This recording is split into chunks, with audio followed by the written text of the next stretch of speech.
Hello everyone, this is Zach from Power9Pro.com, and today we're going to be doing something a little different. It's going to be a little bit of sealed deck practice. In case you didn't know, the PTQ season right now is Innistrad sealed deck. So for those of you who don't know, it's going to be 6 boosters. You open them up, build a minimum 40 card deck, and you're off to the races. So I've got a PTQ this weekend, and I thought in order to help me and everyone else who's preparing for PTQs out there, what I do, just open 6 boosters on camera, and we'll see how we would build it, And obviously, I very well might not be right in how I build these. I find that sealed is usually, you'll almost never have 2 people who agree 100% on how you would build a particular deck. So I look forward to hearing how everyone else out there would build their deck. And I'm going to post the full list of this seal pool probably in the video description. And so you can tell me how you think about it. So let's just grab 6 packs out of this box here. And let's go. So what I do when I'm opening my seal deck is I like to open all the packs at the same time.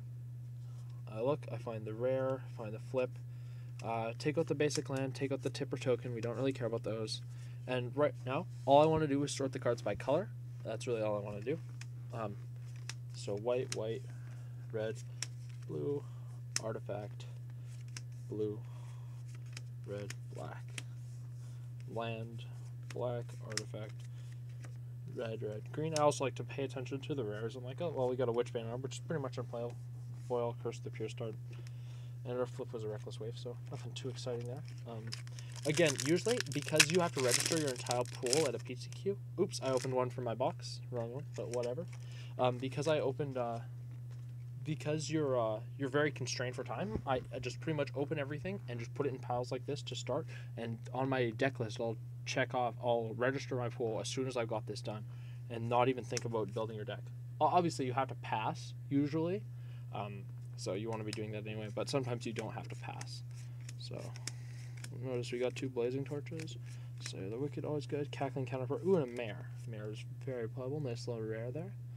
Hopefully the video quality and everything is good. I'm using my webcam and an external mic because I still have not had time to to really go get a new, better headset or anything like that for doing any serious recording, so that's why I haven't really been putting out a bunch of stuff, but you'll forgive me. Ooh, Liliana. Yeah, that's what I like to see. Low $40. Alright, so my night just got a lot better. We're opening some good stuff. We got Liliana and a Mare already. So that's 3 packs. We got 3 more left to go. All Mystics. Ooh, a Champion Depression. Ooh, we got another Slayer of the Wicked. Having 2 Slayer of the Wickeds is a very nice sign. I'm going to be quite happy to have those. Definitely a card very playable in sealed. Second Rolling Tumbler, really nice against any sort of aggressive deck, which tend to be actually quite good in seal if you can get them to work well. Foil Swamp, always nice, and a Gavany Township. Ooh, okay. Definitely good rares we've got so far.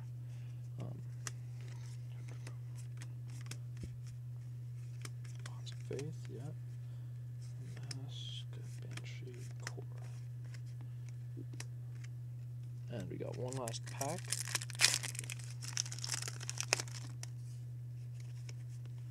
We have a Mulgraf Monstrosity.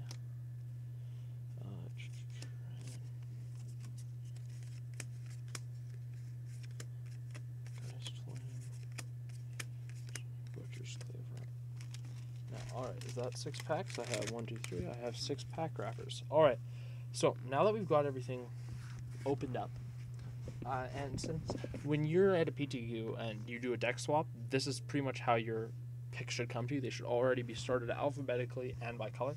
Obviously, we really don't care about alphabetically, but that's just to make sure that the pool is what you got. So we can move these off to the side. The lands tip cards, don't really need them yet.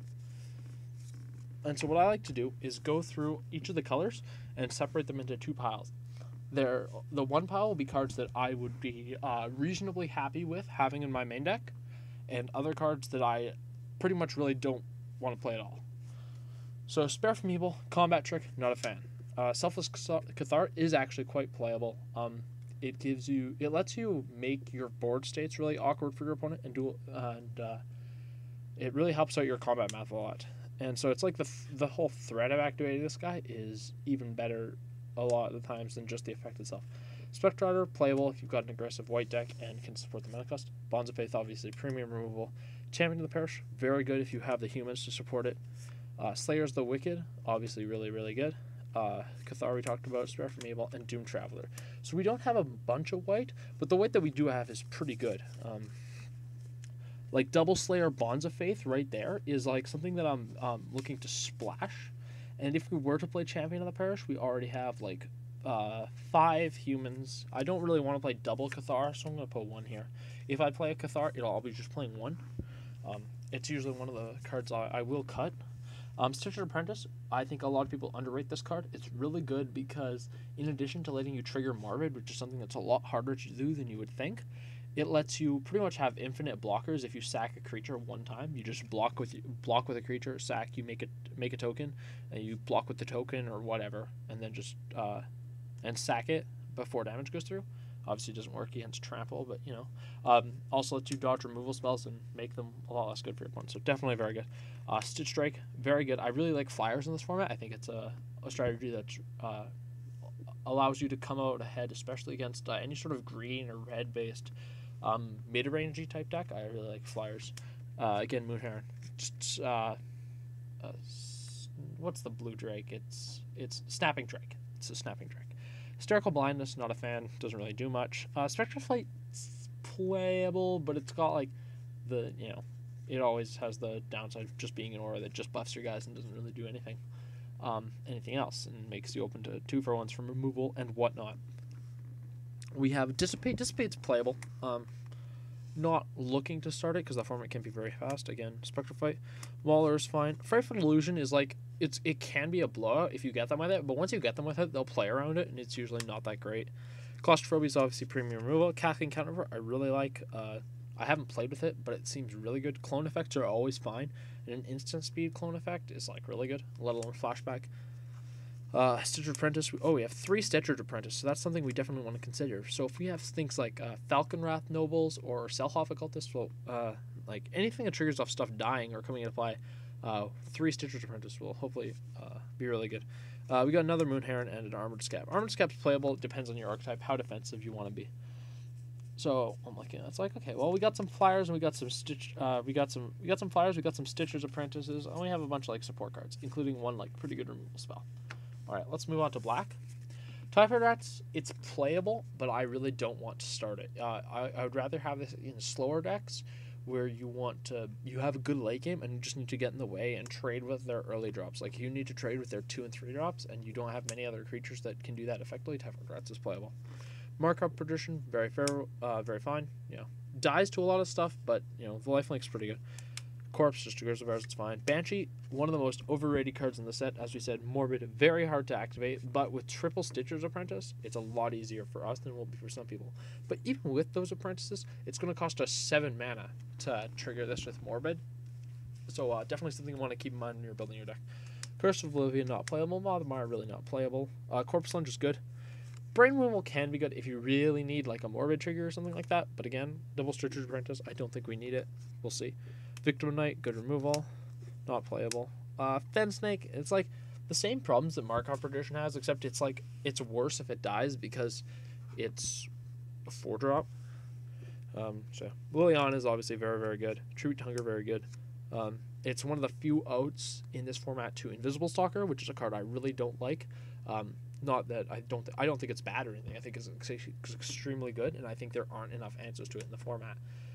Because sometimes you can just go Stalker plus Cleaver and then attack, and like good game. Walking Corpse again, it's fine. Abattoir Goal, we have another Walking Corpse, so we have a lot of Grizzly Bears. And Leona's Abattoir Goal, Curse of Oblivion, Bump the Night, again, really not playable. Looking at our red, Into the Mob Hell, it's just a removal spell, it's fine. Traitorous Blood is a lot better than I originally thought. lets you punch through for a lot of damage, and giving trample is pretty relevant. I'll play it, but only in certain decks that really want, like, you know, to push through damage. Geist Flame's good if you're red. I don't want to splash it, but it's good if you're red. Ridge Wolf is fine. It's not as good as Kessig Wolf, but it gets in there for a lot of damage and can trade up. Watchkeep has been a guy I've been very impressed with. Turns into a 5/5 that attacks each turn if able. Totally fine with that. Ironsmith, not really a fan of. It just does too much. It does too little. Rolling Templar, very good. It's the second uncommon out to Invisible Stalker. Notice there are no outs to it at common.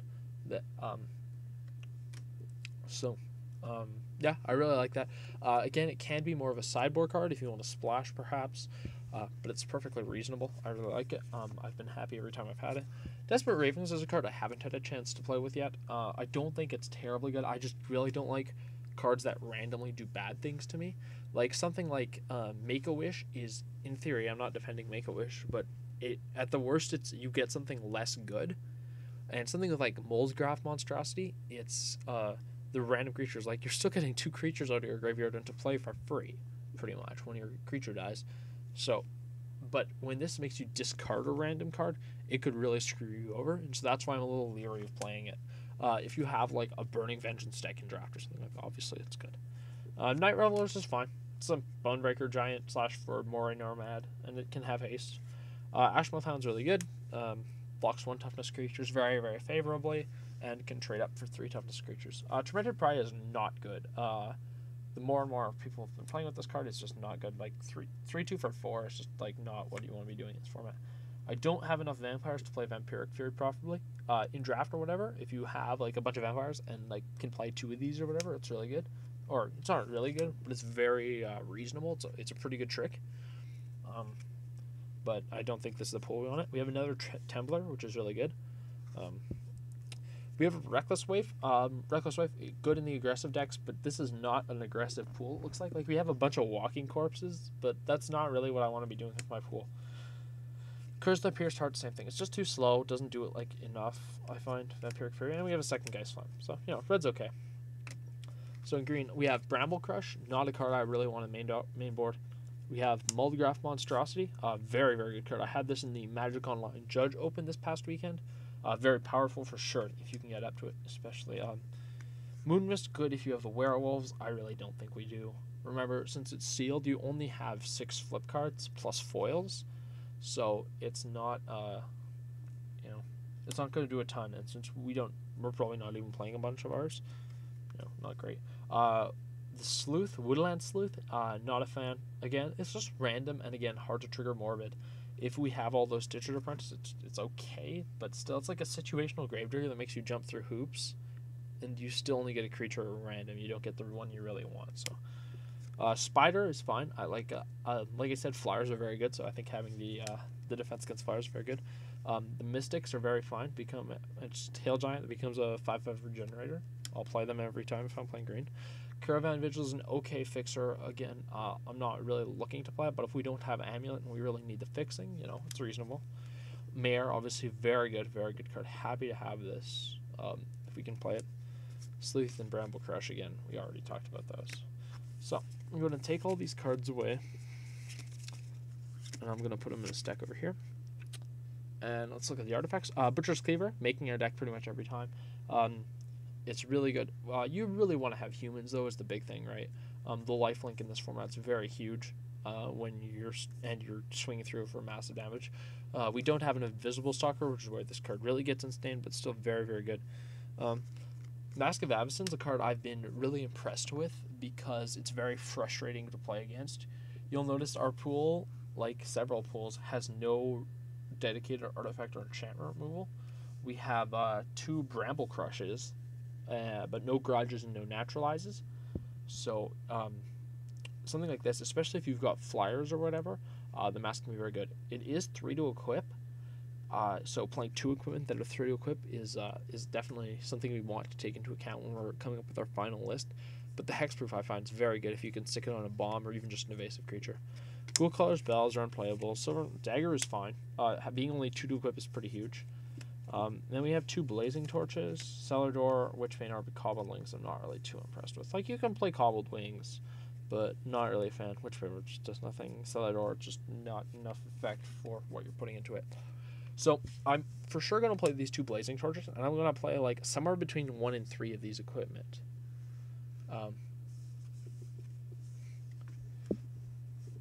So now let's look at how many playables we have in each of our colors. So it's like white. I have like 7 playables here, 3 of which I'm good to splash. So let's take those, and we'll probably play these, right? If we look at our mana fixing, we have a Shimmering Grotto, and we have a Caravan Visual for playing green. We don't have an Amulet, unfortunately, but we do have the Grotto's pretty good. And like Gavany Township, also something we could splash for if we were going white. Here, blue, it's hard to say. We don't have a ton of ways we can really get maximum value off the Stitcher's Apprentices, but they're still pretty good. We don't have like Burial Rites or something to bring back our creatures, but let's see. So, 4, 5, 6, 7, 8, 9, 10, 11. There's 11 cards here, so could be a color we're interested in playing as a main color. Avatar Goal is really good. Tribute, Liliana, Victim, Corpse Lunge, and then say 2 corpses or something like that. Maybe 1 corpse. Oh no, 4, 5, 6, 7, 8. There's 8 black playables. It's mostly removal. So it's definitely a supplementary color rather than our primary color that we really want to rely on for most of our creatures and how we're going to win games. But it'll definitely help us deal with our opponents and interact with them pretty favorably. Red, we have... Red's another support color because we have double Geist Flame and double Templar. And then we have, another removal spell, a Trader's Blood support card, and, only 4 creatures. And then green, it's we have this is really good, and the Mayor is really good. That's really all that's really good about the green. So this pool is actually, I'm not actually a huge fan of this pool, aside from the fact that I cracked a $40 Liliana. Because there's really no color that stands out to me that we can use as a base color. And I'm really happy. It's yeah, let's base our deck around this and then support it with other colors. Everything seems like it really wants to be support. You're not killing anyone with Stitcher's Apprentice. Oh, oops, I'm dropping cards. You're not killing anyone with Stitcher's Apprentice.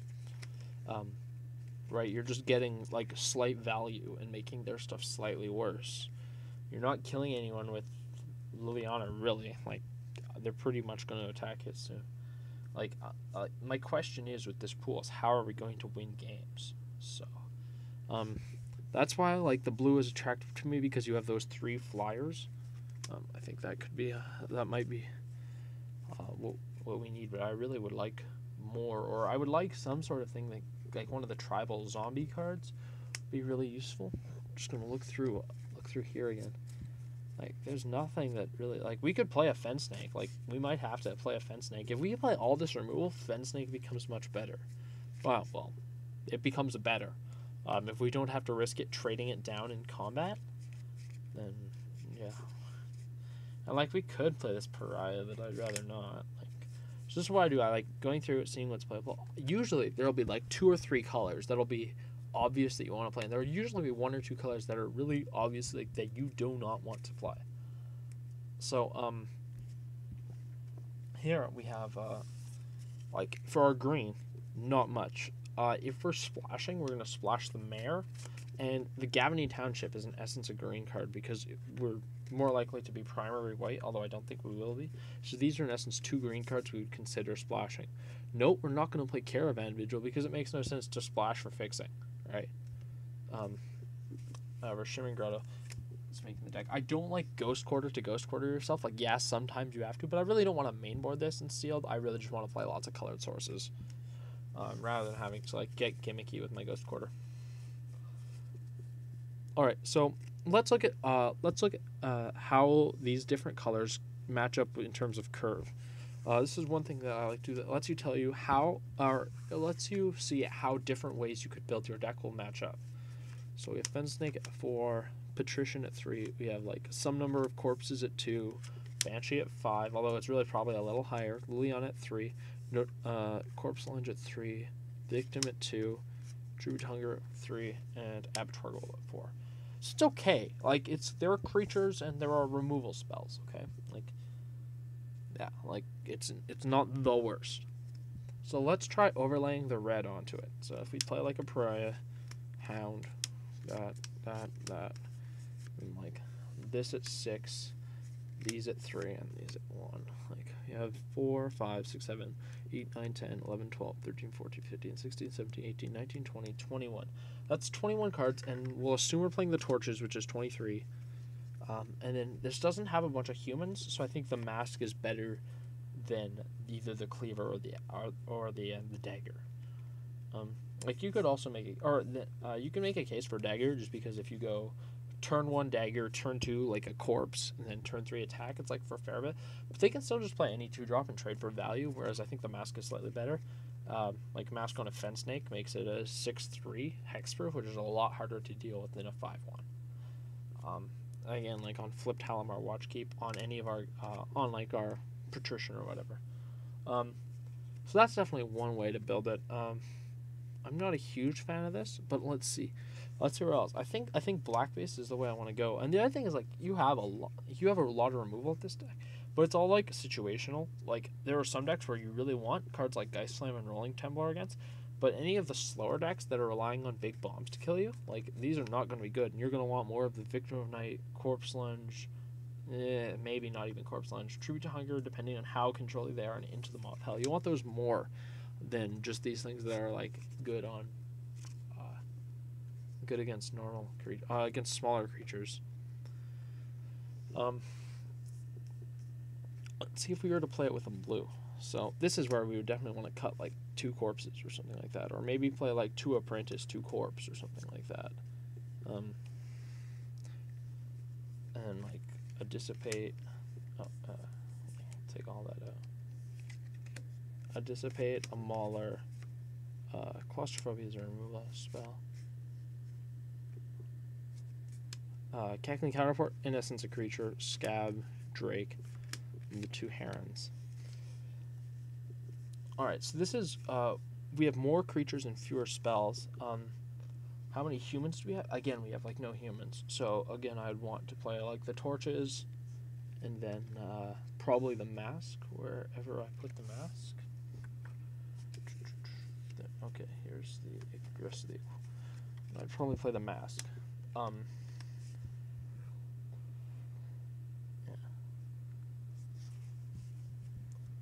Like, you can play defensive a little bit with apprentices and scabs, and you can like just later in the game you're gonna want to play moon herons, and like this deck seems reliant on moon heron and Stitch Drakes as a way to deal damage. So I think that's still how we like that. This might be the best way for us to deal our finishing blows in this pool. And like we don't have any obvious late game in any colors except for like the Moldgraph Monstrosity in green, which is 2 color intensive for our purposes. This is one, or if I'm not playing that, 1, 2, 3, 4, 5, 6, 7, 8, 9, 10, 11, 12, 13, 14, 15, 17, 18, 19, 20, 21, 22, 23. So that's 23 right there. That's so blue-black without a splash. It's like okay. However, I really think I want to be playing these the Slayers and the Bonds. I think that removal I think is a lot more powerful than our red removal, because it's more powerful. It hits the bigger things, which are what, like, it's. I was talking to some friends today about Innistrad Limited, and it seems like the first few turns of the matches are a formality. You trade creatures a lot, and then it's going to be either in the late game where cards with evasion, your equipment, or bombs are going to come into play. And so yeah, that's what I'm thinking about. If you wonder why I'm like stuttering and stopping a little bit, it's because if you see here, it's my Twitter feed on my external monitor, and apparently they just announced something with regards to the Pro Players or Pro Players Club or next year's Pro Tour or something like that. So I know it seems like shit just got real, so I might turn this into a vlog afterwards about that. So, but we'll see. Anyway, back to sealed. So I definitely want to be playing these. So if I were to like play these, let's see where they fit in the curve. They overlap like that. And then if I would cut like an armored scab, like Cackling Counterpart plus Slayer of the Wicked seems really good. And then like I don't play Fen Snake because it's clogging the 4-drops. And you're playing a lot of 4-drops, but we still have reasonable 2s, and we still have spells to cast early on. So that's like 1, 2, or I still don't mind Scab, like it's defensive. But no, so if we go 1, 2, 3, 4, 5, 6, 7, 8, 9, 10, 11, 12, 13, 14, 15, 16, 17, 18, 19, 20. That's like 24. So I would perhaps cut, I don't know, I would probably just cut like a 4-drop, like maybe a Mauler, maybe an Abattoir Gall. Or I could just cut like a Corpse or something like that. Would probably be what I would do. Or maybe an Apprentice, because this deck like doesn't seem like it can get maximum value out of Apprentices. I've definitely seen better Apprentice decks. The only real thing we really want to do is like it turns on Banshee, and it puts stuff into the yard for the Mauler and the Drake, and aside from the things I mentioned already about baiting or about like making the removal spell source, so it's still fine. Yeah, this is something I think closer to what I'd play. We have, like I said, we have the Shimmering Grotto. And then we pretty much can't play this Township because neither our green nor our white are good enough to make it as a base so that we could splash the other color. If I were to play this, I know lands like this I've found, depending on which one they are oftentimes okay as like an 18th land. Because that way you still have all your color requirements, you don't cheat on your colors, but they're like a spell. So I wouldn't mind playing something like this, or even like the black-red one or the blue-white one can be used as a land, depending on how tough your mana requirements in your deck are. Obviously, if you're straight and white, yeah, you play 17 lands with like this, or even 16 if you have a really aggressive curve. But if you're playing like some sort of 3-color control deck with a Stensia Bloodhole, I really would rather play like 18 land, and I think it could be really good there. So I think this is what I'd play probably. Like Champion of the Parish is like okay, like Doom Traveler's good. It's really annoying. It's like the Perilous Mirror of the format. Perilous Mirror / Goblin Arsonist. There's always like an early drop in a lot of these formats. It's really annoying to play against. This seems pretty bad when the set first comes out, but after playing against it's just really annoying. And like Doom Traveler is definitely the one from this. It's very hard to get it rid of. There's no real efficient way to get rid of it and the token. And like because there are like a bunch of X1 and X2s, like it can trade reasonably well. And with things like travel preparations, Elder Cathar, equipment that gets better on humans, yeah, it's a very reasonable card. But again, not something that can splash, because obviously you don't want to splash a 1-drop that doesn't do anything later in the game. Like I don't know, I might cut Dissipate here. We have enough reactive spells. Well, let's see, our reactive spells are 2 Slayers, a Banshee, Claustrophobia Tribute, Lunge, Bonds, Victim, Double Torch. Like, that seems like a lot of removal. And then, so that's 1, 2, 3, 4, 5, 6, 7, 8, 9, 10, 18, 19, 20, 21, 22, 23. Okay, so that's 23 right there. I don't have the man facing to splash something like a Mare, so I'm not even going to try. I think if you compare Mare to like 3 premium removal spells, and yeah, I think that's best. So I'd rather not play this. So let's look at how we would. So now that we've got the 23 cards I want to play, again, feel free to post in the comments as to how you think you would build this. Like you could play the red. Like honestly, like when I'm playing this deck, I'll be like looking if they're a very aggressive deck, and I might board out like the whites if they don't have like werewolves or something. If they're like a white human based aggressive deck, I might board out the Slayers and the Bonds because those aren't good against a human deck, and board in red with double Trembler and like a Guy's Flame or something like that, or maybe just double Trembler. So yeah, let's look at. So now when I've got the cards I want, right? We decided we're not going to play Cleaver and we're not going to play the Dagger because we don't have really any humans. We have a few, but not enough. I sort them by color. We've already know in general what our curve kind of looks like, so let's start by color.